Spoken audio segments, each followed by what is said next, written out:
Hi children, now we are going to explain chapter 4 Atmosphere part 2. In previous class we discussed structure of atmosphere, pressure belts and planetary winds.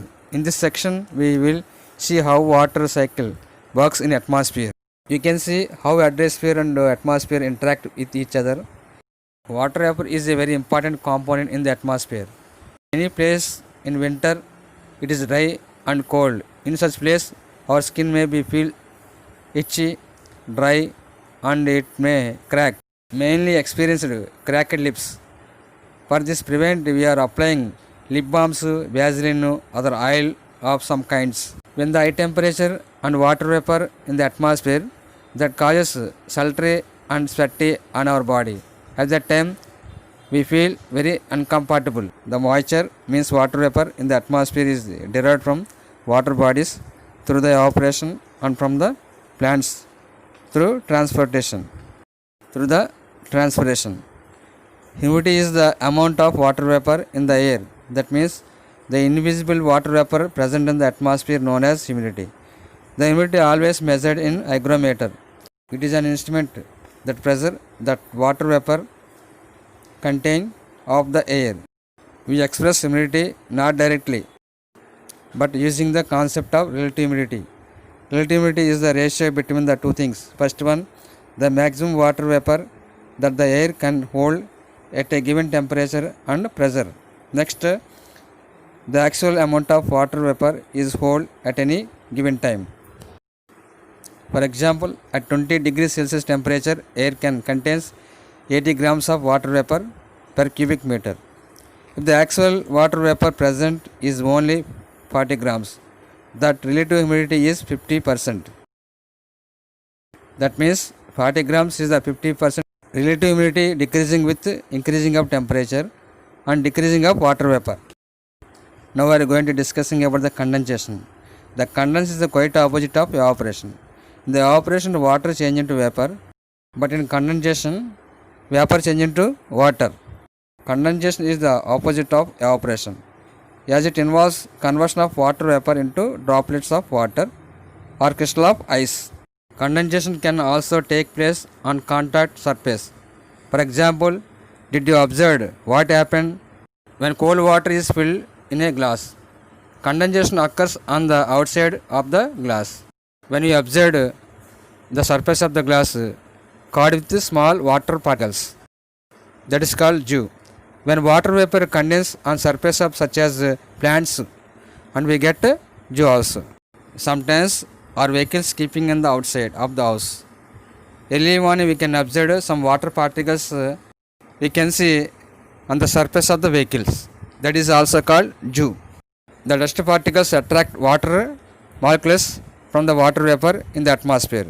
This causes condensation of the vapor into droplets. Millions and millions of these water droplets together appear different kinds of clouds. If the clouds are cool enough, they may also contain ice crystals. Clouds are classified into different types on the basis of height. For example, cirrus clouds at a higher level and cumulus clouds at middle level, stratus at lower level, nimbus rain bearing and vertical clouds. The precipitation word derived from the Latin word precipitatio, the meaning to fall headlong, to plummet. Precipitation in the form of rain, snow, hail, fog, dew and sleet. Rainfall is the most common form of precipitation. Rainfall means the big drops falling from the clouds is known as rainfall. When condensation takes place at temperature below freezing point, water vapor condenses directly into ice crystals. These may fall down on the earth as a powder, moss or flakes of snow. This form of precipitation is called snowfall. Snowfall is quite common in middle and high latitude and mountain regions. When rain falls through a cold layer of air near the earth's surface, raindrops get frozen into ice and fall down. This form of precipitation is called sleet. When there are strong vertical current in the atmosphere, the condensation takes place at high altitude at low temperature. Ice crystals grow in size gradually but not fall down owing to ascending currents. Eventually, the ice crystals grow into large size of few centimeters in diameter and fall down as a solid mass. This form of precipitation is called hailstones. The hailstones cause damage to crops and buildings. Now we are going to discussing about the different types of rainfall. On the basis of origin, rainfall may be classified into three main types: convectional rainfall, orographic rainfall, cyclonic rainfall. Convectional rainfall. In this type of rainfall, due to the radiation, the water bodies on the surface heated up and change into water vapor is forced to rise and form a clouds. Give us rainfall. This type of rainfall is known as convectional rainfall. Conventional rainfall is common low latitude and on summer days in the interior part of the continents and usually come in the form of short heavy showers just after the hottest part of the day, sometimes accompanied by the thunder and lightnings. Orographic rainfall. Orographic rainfall is also sometimes called orogenic rainfall. We get this term from the Greek oreos, meaning mountains. This occurs when the moisture winds is forced to rise over mountain regions. So one side getting rainfall and another side not getting rainfall. That means windward side of mountain ranges receive heavy rainfall. Other side, that means leeward side, getting low rainfall. The moist air from the Arabian Sea is forced by the Western Ghats to rise up, resulting expansion, cooling and give rainfall.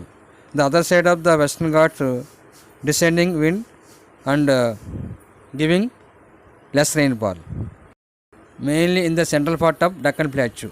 Hence, this region is dry and is known as rain shadow region. Now, cyclonic rainfall. This type of rainfall is associated with passage of a cyclone or a depression. There are two types of cyclones: the tropical cyclone and the temperate cyclone. The term cyclone is derived from the Greek word kyklon, meaning revolving. Tropical cyclone are warm core vortex circulation of tropical region with a small diameter, some hundreds of kilometers. It looks like a approximately circular shape. Minimum surface pressure less than 900 MB with a sustained maximum winds of at least 33 meters per second. They are developed on the warm sea surface at the temperature in between 20 degrees to 27 degrees Celsius and move towards the land. The winds are lifted up by the moving of cyclone and the uplift air give us heavy rainfall. The temperate cyclones occurs when the cold, dry, denser air mass covers with warm. The warm air being lighter is lifted up by the denser cold air and its result in the rainfall. These cyclones occur mostly on the coastal area and coming from the oceans and seas. Due to these cyclones on the coastal areas very damaged, mainly the low lying areas washed away with the water and animals and human beings also washed away with the water and heavy damage for crops.